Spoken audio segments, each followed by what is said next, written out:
আল্লাহর কাছে তওবা করেন, ও মালিক দুনিয়ার মোহাব্বত দূর করে দাও, আখিরাতের মোহাব্বত অন্তরে ঢুকায়া দাও।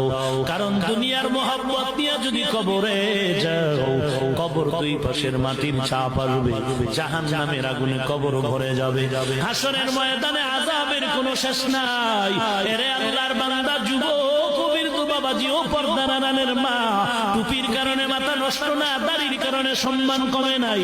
আমিও মায়ের সন্তান, কোরআনওয়ালার মা ও মা, তুমিও মা, কোরআনওয়ালার বাবাও একজন বাবা, তুমিও সন্তানের বাবা।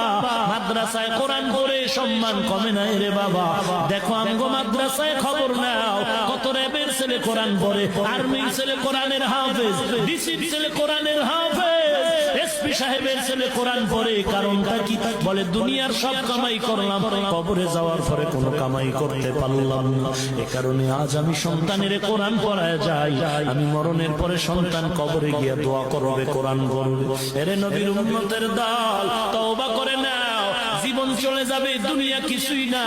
বাসের নিচে কত যুবকের লাশ, পানির নিচে কত যুবকের লাশ, ঘুমের ঘরে কত যুবকের লাশ। এরে যুবক, আল্লাহর গোলাম তোর মতো যুবক স্কুল কলেজে পড়ে দাড়িওয়ালা নামাজি আছে না? RAB, army, police, BDR, doctor, professor